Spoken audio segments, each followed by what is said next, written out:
In the cremation grounds of ancient India, some corpses were believed to whisper, laugh, and ask impossible questions.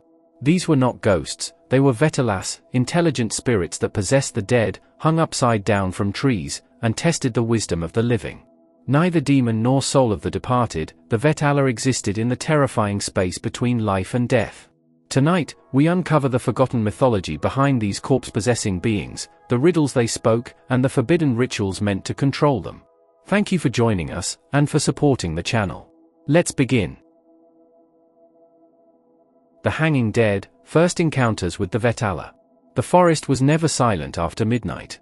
Long before cities rose along the Ganges and stone temples crowned the horizon, the people of ancient India believed that night belonged to other beings.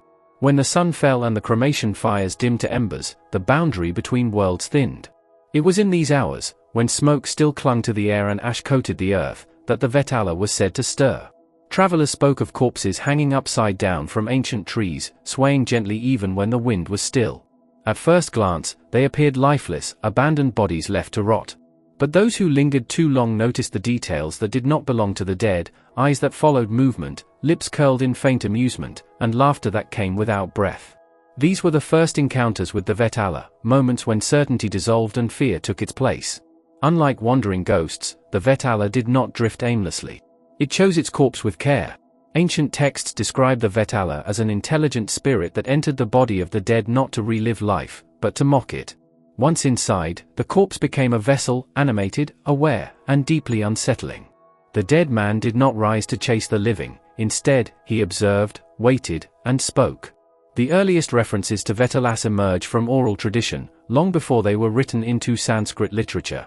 Villagers warned one another never to pass cremation grounds after sunset. Children were told that if they disrespected burial rites, they might return as vessels for something far worse than death. These warnings were not merely superstition, they reflected a worldview in which death demanded strict ritual order. A corpse left unattended, improperly cremated, or ritually impure created an opening, and the Vetala was waiting. Cremation grounds, known as smasana, were sacred and cursed spaces. They were not only places of mourning, but thresholds between realms. Fire released the soul, smoke carried prayers, and ash reminded the living of impermanence. But when rites were interrupted, by war, famine, or abandonment, the balance fractured. In that fracture, the Vetala found its home. Witnesses described a chilling pattern. The possessed corpse was often hung upside down from a banyan or peepal tree, limbs stiff yet deliberate. Scholars believe this inversion symbolized cosmic disorder, Dharma turned on its head. Trees, deeply sacred in Indian cosmology, were believed to connect heaven, earth, and the underworld. A corpse hanging from such a tree became a living violation of that sacred axis. Yet the Vetala did not immediately attack. This was its most disturbing trait. Instead, it spoke. Those who encountered a Vetala rarely survived unchanged. The spirit addressed them calmly, sometimes politely, asking questions that sounded simple but carried terrible weight. Riddles about justice, morality, loyalty, and truth flowed from rotting lips. Answer incorrectly, and the listener risked madness, misfortune, or death. Answer wisely, and the Vetala laughed, not in approval, but in acknowledgement. It was never impressed, only amused. Early encounters painted the Vetala as a being that fed not on flesh, but on human failure. Fear delighted it. Ignorance entertained it. Wisdom frustrated it, but even then, the Vetala gained something valuable, confirmation that humanity remained trapped between knowledge and desire. The fear of these encounters shaped behavior. Night travel diminished. Cremation rituals grew stricter. Tantric symbols were carved into trees near burial grounds, not to summon spirits, but to warn them. Bells were rung, mantras whispered, and protective charms worn, not to fight the Vetala, but to remain unseen by it. Ancient storytellers emphasized one truth above all: the Vetala could not be escaped through strength. Those who ran were followed. Those who attacked found their weapons useless against a corpse that felt no pain. Only discipline of mind offered any protection. Silence, humility, and refusal to engage were the safest responses, but curiosity often proved stronger than fear. The Vetala represented a unique terror because it broke all familiar categories. It was not a demon from hell demanding worship, nor a ghost seeking release. It did not hunger for blood or revenge. It hungered for interaction. To the Vetala, the living were puzzles, walking contradictions wrapped in fragile morality. In early accounts, the Vetala was often encountered alone. It was not part of a horde or army. Each Vetala was an individual consciousness, shaped by ancient karmic residue and cosmic imbalance. This individuality made them unpredictable. One might spare a traveler, another might destroy a kingdom through whispered advice. As dawn approached, the danger faded. Vetalas retreated before sunlight, abandoning their corpses like discarded masks. Villagers who returned to the cremation grounds at morning found bodies collapsed, eyes empty once more, mouths slack and silent. But the memory remained, and so did the warning. Do not speak to the dead. Do not disturb the rites. Do not seek wisdom where life has ended.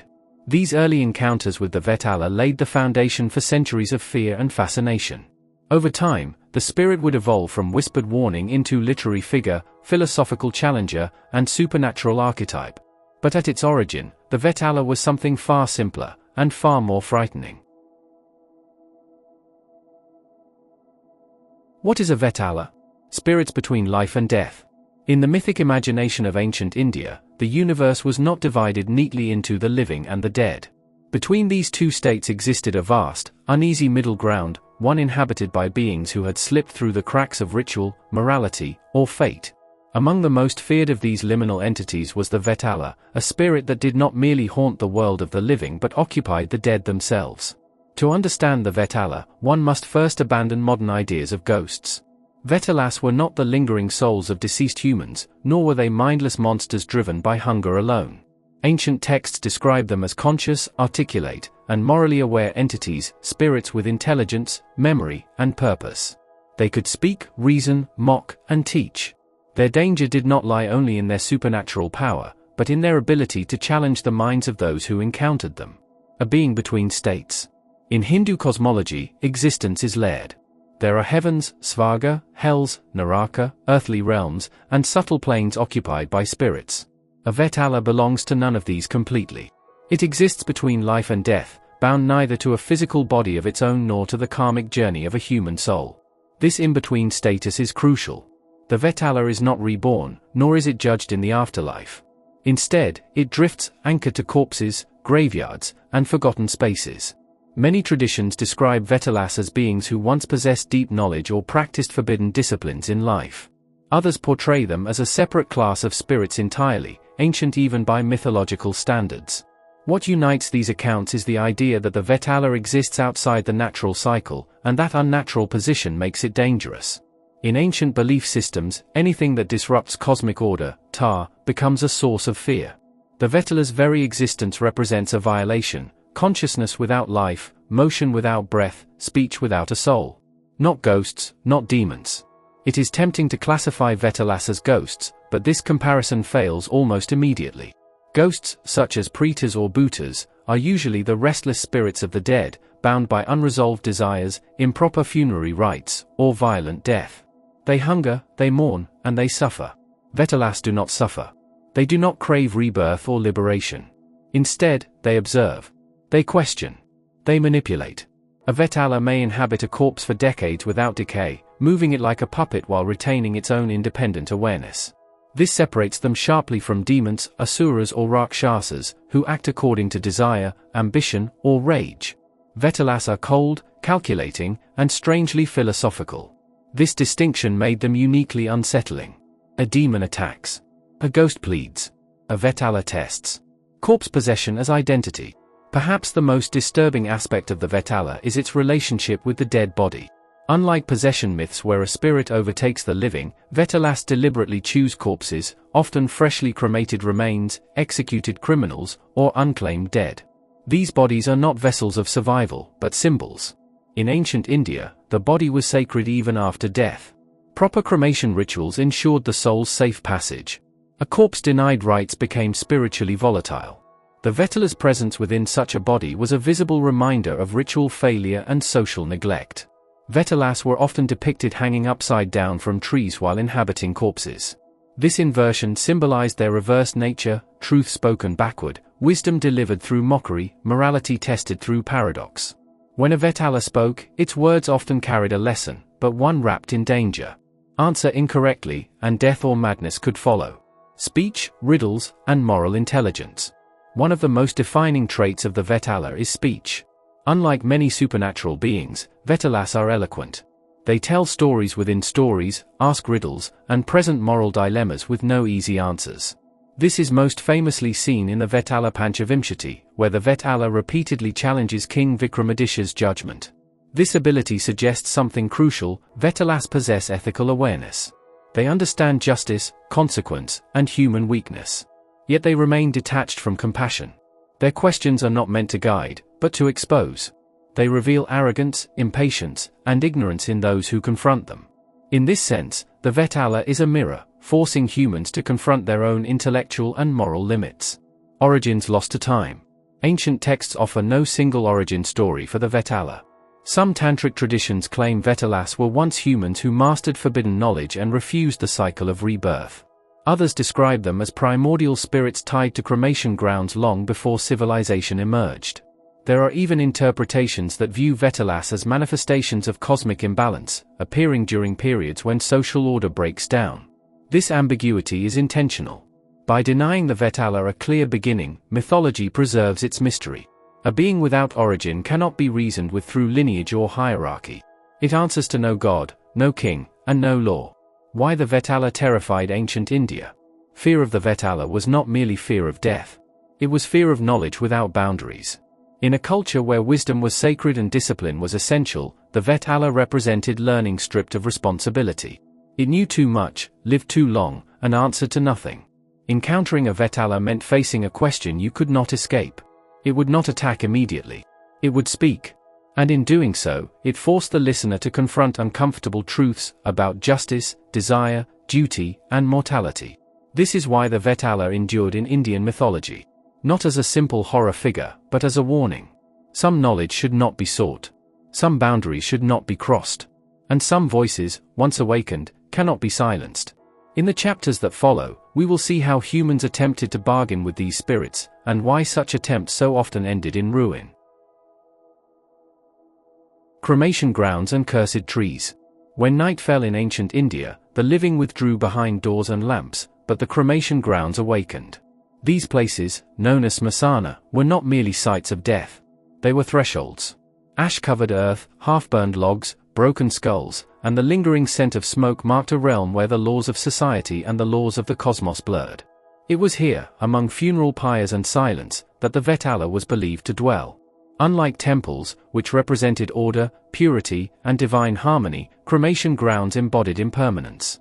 Everything that society tried to deny, decay, mortality, abandonment, was laid bare.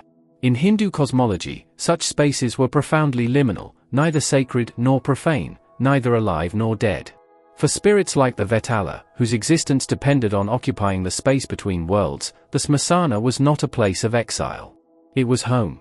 The presence of Vetalas in cremation grounds was not random. Death rituals in ancient India were designed to ensure the soul's proper transition. When rites were incomplete, rushed, or denied, whether through poverty, crime, or sudden death, the boundary between the worlds weakened. The corpse became vulnerable. In this fragile moment, belief held that a Vetala could enter, not as a mindless invader, but as a conscious force seeking shelter, sensation, and voice. Stories describe Vetalas inhabiting bodies that had been cremated imperfectly or abandoned before the final rites. These corpses were said to twitch, laugh softly, or even speak. The Vetala did not rot with the body, instead, it animated decay, turning the remains into a grotesque mockery of life. This animation was not always violent.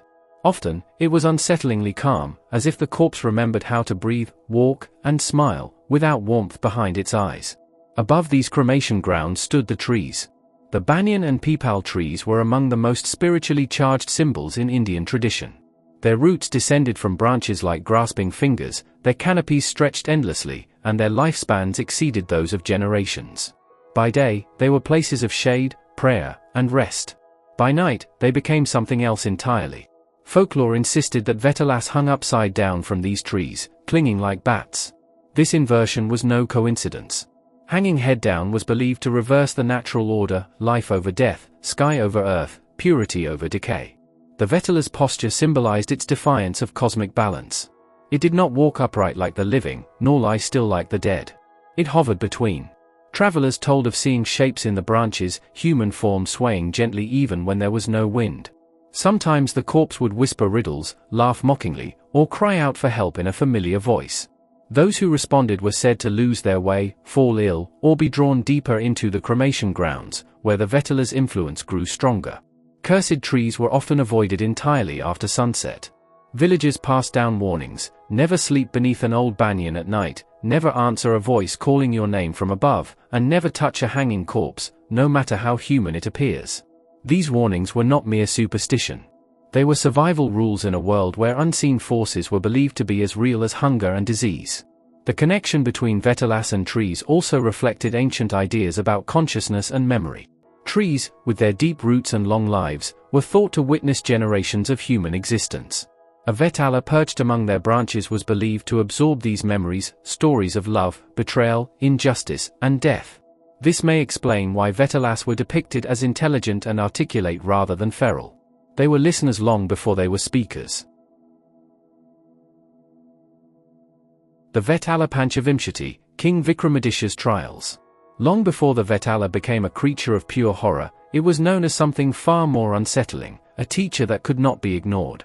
The most famous stories involving these corpse-possessing spirits are preserved in the Vetala Panchavimshati, the 25 Tales of the Vetala, a cycle of stories that blends myth, philosophy, and moral testing into a single, haunting narrative. At the center of these tales stands King Vikramaditya, a ruler celebrated in Indian tradition for his courage, wisdom, and unwavering sense of justice. Yet even such a king would be brought repeatedly to the edge of failure by a single talking corpse. The trials begin with a command that seems simple but is layered with danger. A mysterious ascetic approaches King Vikramaditya and asks him to retrieve a corpse hanging from a tree in a cremation ground and bring it back in complete silence. The king, bound by his duty to honor holy men and protect the balance of the world, accepts without hesitation. What he does not yet know is that the corpse is inhabited by a Vetala, an entity whose true power lies not in violence, but in speech. The cremation ground is described as a place where ordinary rules no longer apply. Funeral pyres smolder in the darkness, jackals cry in the distance, and the boundary between the living and the dead grows thin. When Vikramaditya lifts the corpse onto his shoulders, it feels strangely light, almost cooperative. But as he begins his journey back, the silence shatters. The Vetala speaks. Its voice is calm, amused, and deeply intelligent. It begins to tell a story, one of kings, lovers, betrayals, and impossible choices. Each tale ends with a question, often involving justice, morality, or logical contradiction. The Vetala then issues its condition: if the king knows the answer and remains silent, his head will burst apart. If he speaks, the Vetala will escape and return to its tree. Bound by truth and honor, Vikramaditya answers. And the moment he does, the corpse slips from his shoulders, laughter echoing as the Vetala vanishes back into the cremation ground. The king must begin again. This pattern repeats itself 25 times. Each journey is physically identical, yet mentally transformative. The stories told by the Vetala grow increasingly complex, forcing the king to confront ethical dilemmas with no easy resolution. Some tales ask who bears guilt when fate and intention collide. Others question whether loyalty outweighs law, or whether wisdom can excuse deception. In this way, the Vetala becomes a mirror, reflecting not only Vikramaditya's intelligence, but the moral framework of the society that preserved these stories. What makes the Vetala Panchavimshati remarkable is that the Vetala is never portrayed as malicious in the conventional sense. It does not seek to kill the king or drive him mad. Instead, it tests him relentlessly. The Vetala represents knowledge that refuses to be contained, truth that demands engagement.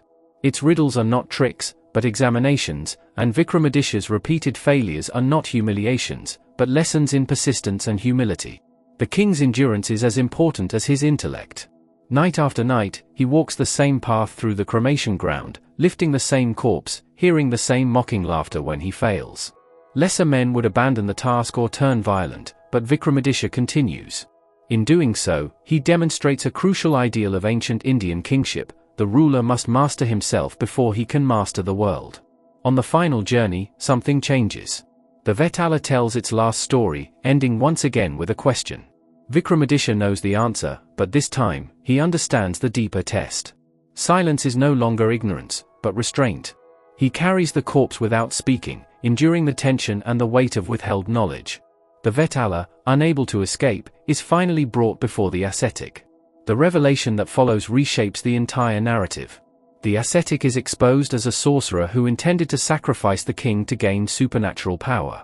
The Vetala, far from being a villain, had deliberately prolonged the ordeal to protect Vikramaditya, ensuring that the ritual could not be completed prematurely.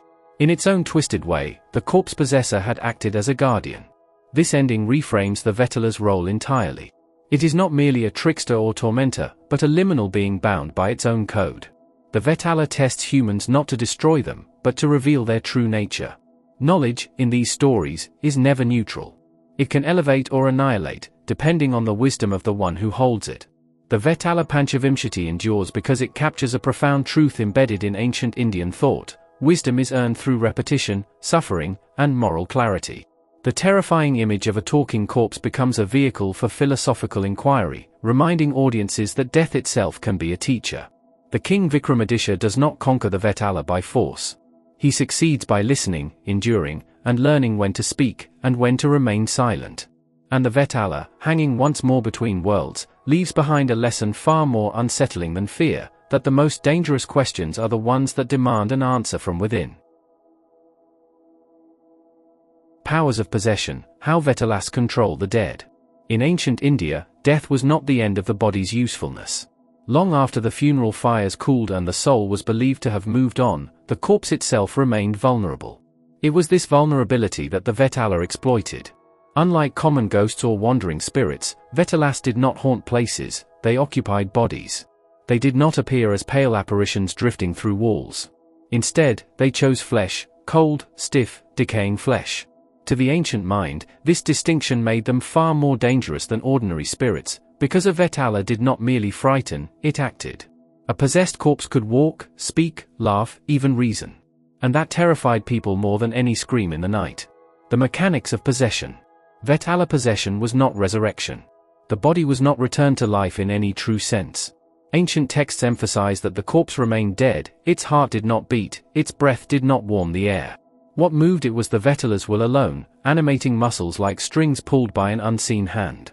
This control was imperfect and unnatural. Limbs often moved stiffly or jerked at odd angles. Heads tilted too far. Smiles lingered too long. These subtle wrongnesses were said to be the signs by which the wise could identify a possessed body before it spoke. The Vetala entered through vulnerability, an unprotected corpse, improper funeral rites, or a body left alone in the cremation ground. Without ritual protection, the body became an empty vessel, ideal for occupation. Once inside, the Vetala used the body as both disguise and tool. Why Vetalas hung corpses upside down? One of the most enduring images associated with Vetalas is that of a corpse hanging upside down from a tree. This was not mere theatrics. Ancient belief held that inversion disrupted cosmic order. Hanging a corpse upside down symbolized a rejection of natural law, life reversed, death mocked. Trees such as the banyan and peepal were especially favored.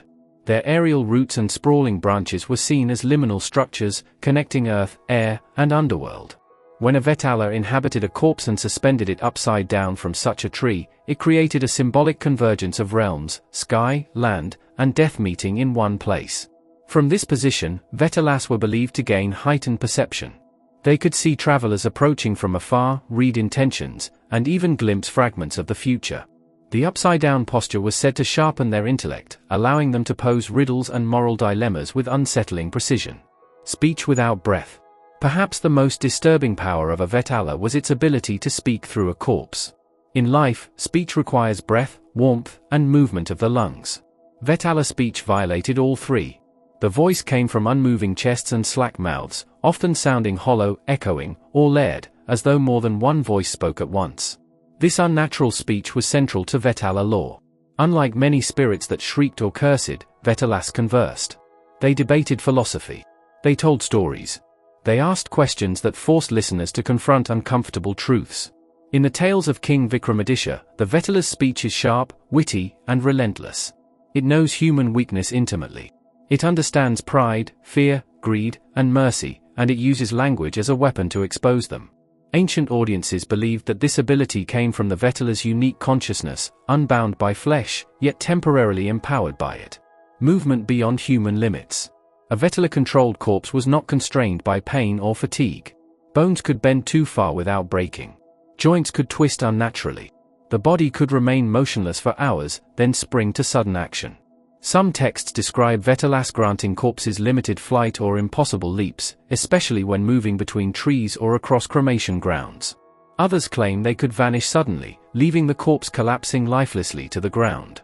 This unpredictability reinforced the idea that the corpse was merely a mask. The true threat was never the body, it was the intelligence inside it. Illusion and mental influence. Beyond physical control, Vetalas possessed powerful mental abilities. They could cloud perception, making a corpse appear alive, healthy, or even familiar to the viewer. Travelers were said to follow possessed bodies, believing them to be living guides, only to realize the truth too late. Vetalas could also induce fear, confusion, or obsession. Prolonged exposure to a Vetala's presence was believed to weaken the mind, especially for those who already feared death. Some folklore warns that listening too long to a Vetala's riddles could trap a person in endless contemplation, unable to act or escape. Yet Vetalas were not mindless manipulators. Their influence was selective.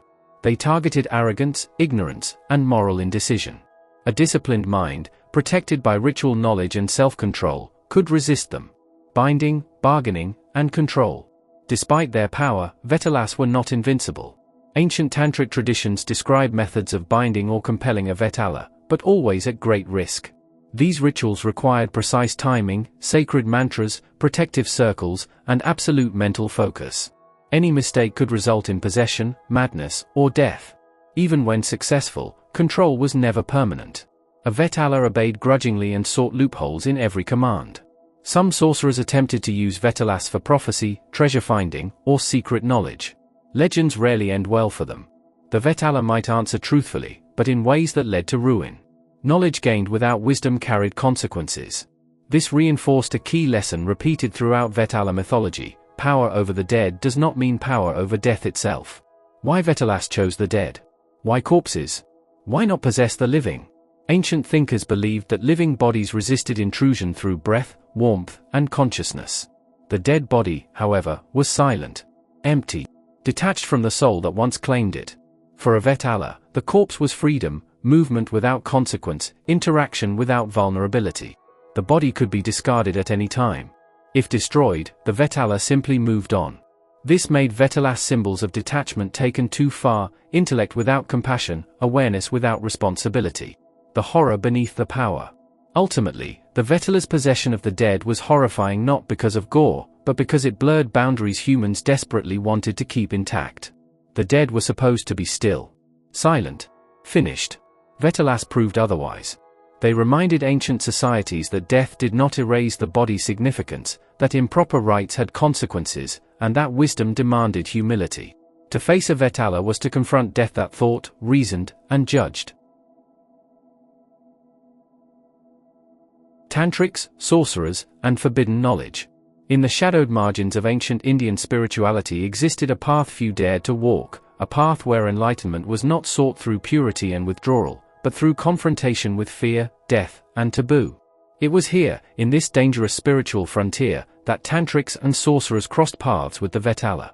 Unlike temple priests or household ritualists, tantrics believed that ultimate knowledge could only be gained by breaking illusions. And the greatest illusion of all was death. To them, the cremation ground was not a place of pollution, but of power. The cremation ground as a classroom. Tantric texts describe the smasana, the cremation ground, as a living threshold between worlds. Fire consumed bodies there, releasing souls, while ash reminded the living of impermanence. For most people, it was a place to flee after sunset. For tantrics, it was a sacred laboratory. Vetalas were believed to dwell in these spaces because they embodied liminality.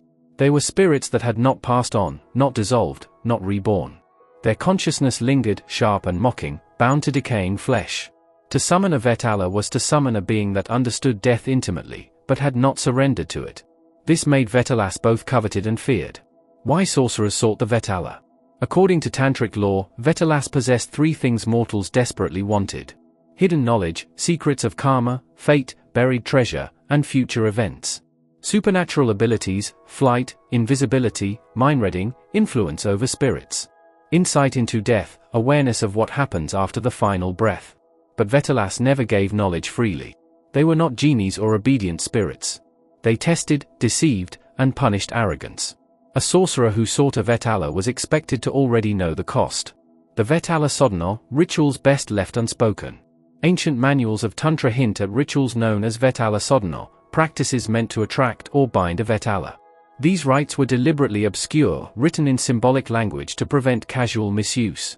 The ritual typically required a cremation ground at midnight, a corpse that had died unnaturally or without proper rites, protective mantras and circles drawn with ash or bone, absolute fearlessness.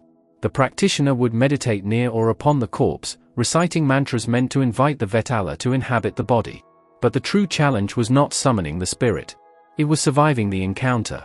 Vetalas were said to whisper doubts, mock the sorcerer's faith, conjure hallucinations, and test emotional weaknesses. Fear, pride, lust for power, any crack in the mind was an opening. Those who failed were believed to go mad, fall ill, or disappear entirely. Control was an illusion. Stories repeatedly emphasize a single warning: no one truly controlled a Vetala. At best, a practitioner could negotiate. At worst, the Vetala would pretend obedience, only to twist commands with cruel precision. A wish for knowledge might be fulfilled, but at the cost of peace. A desire for power might bring influence, but attract misfortune. In folklore, Vetalas delight in literal interpretations. They answer questions truthfully, yet catastrophically. This is why the riddles in the tales of King Vikramaditya are so important. Wisdom, not authority, is the only defense. Tantric masters taught that attempting to dominate a Vetala without mastering oneself was a fatal mistake. Vetalas and black magic accusations. Over time, stories of Vetala rituals fed into broader fears of apachara, harmful magic. Villages blamed unexplained deaths, madness, and droughts on sorcerers who had bound a Vetala. Whether these accusations reflected real practices or social paranoia is unclear. What is clear is that Vetalas became symbols of forbidden power, knowledge pursued without moral restraint. In this way, the Vetala was less a cause of evil and more a mirror of human ambition. Ascetics who walked away. Not all who encountered Vetala lore sought to exploit it. Some tantric ascetics approached these spirits as tests rather than tools. To sit unmoving in a cremation ground while a Vetala mocked your fears was considered a profound spiritual trial. To remain calm was victory. To desire nothing was mastery. Such stories suggest that the Vetala was not always an enemy. Sometimes, it was a gatekeeper, guarding truths that only the disciplined could approach safely. A boundary the texts warn against crossing. Importantly, mainstream Hindu philosophy never endorsed Vetala worship.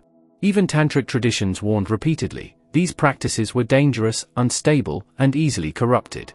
Vetalas were not gods. They were not enlightened beings. They were conscious remnants, sharpened by death but unliberated from attachment. To bind oneself to such a being risked becoming trapped in the same cycle. The ultimate lesson was clear: knowledge gained without wisdom enslaves. Why these stories endure? The enduring fascination with Tantrics and Vetalas lies in their shared contradiction. Both seek truth beyond comfort.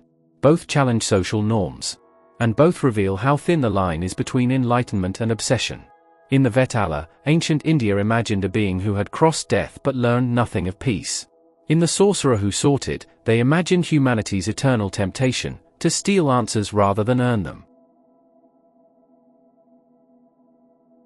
Psychological and social meaning of the Vetala.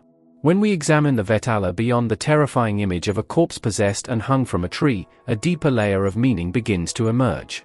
These spirits were not merely figures of fear in ancient Indian folklore, they were reflections of human anxieties, societal concerns, and philosophical questions about life, death, and moral responsibility. To understand the Vetala fully, one must consider how they functioned as symbols in the minds of those who told their stories, and how these symbols shaped cultural attitudes toward death, morality, and human behavior. Fear of improper death and the unsettled soul.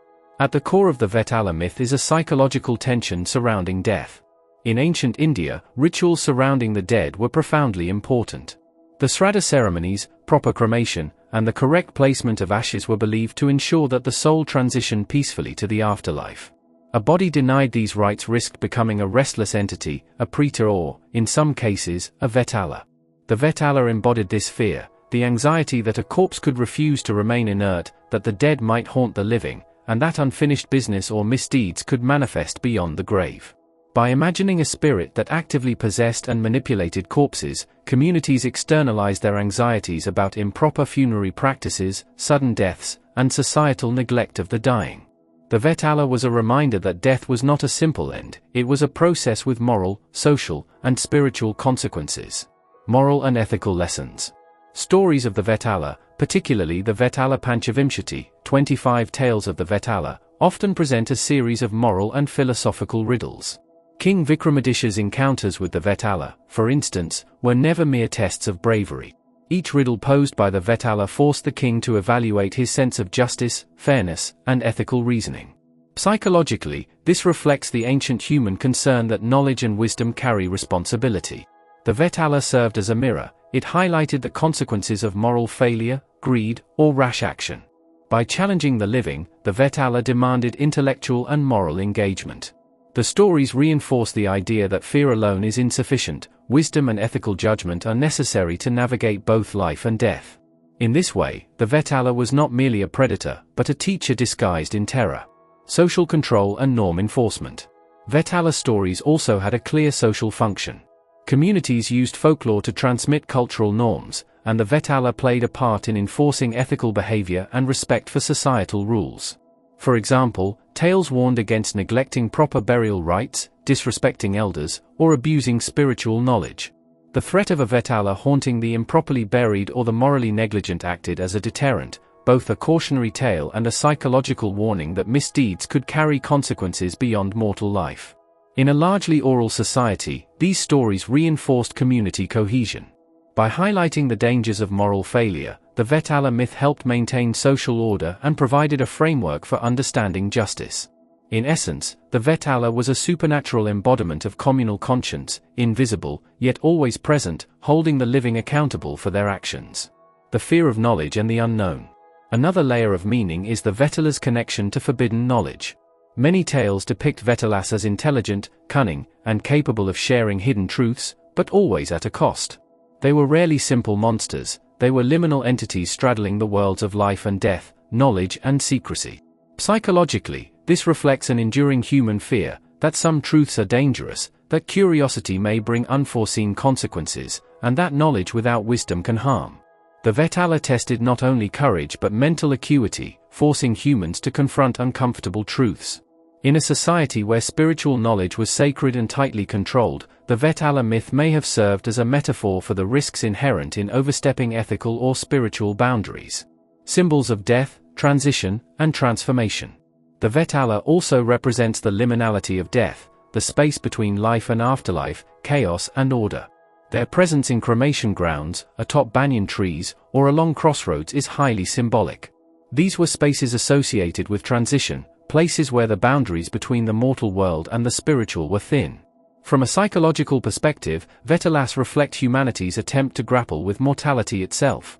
The corpse that speaks, questions, and sometimes manipulates the living mirrors our subconscious recognition that death is not just a physical event, it is a social, emotional, and ethical crisis. By personifying this tension in the Vetala, ancient storytellers externalized the human struggle with impermanence, loss, and the uncertainty of what comes after. The Vetala as reflection of inner conflict. Interestingly, some scholars have suggested that Vetala myths can also be read psychologically as representations of inner conflict. The Vetala's riddles and paradoxical behavior mirror the moral dilemmas, anxieties, and unresolved questions present within the human psyche. When a character like King Vikramaditya listens to the Vetala, it is a confrontation with his own ethical reasoning and fear of failure. In this sense, the Vetala is both external and internal, a mirror reflecting the complexities of human conscience and the mind's struggle to reconcile fear, desire, and duty. Continuity in modern culture. Even today, the Vetala survives as a psychological symbol. Modern Indian horror films, literature, and folklore adaptations often emphasize the Vetala's liminality, moral testing, and association with the unknown. The fear it inspires is not just of the undead but of the consequences of ignorance, neglect, and unethical behavior. Its enduring appeal suggests that the Vetala touches something universal, a recognition that humans, societies, and minds are never entirely safe from the consequences of their actions, whether in life, death, or in the space between. The Vetala was never just a monster.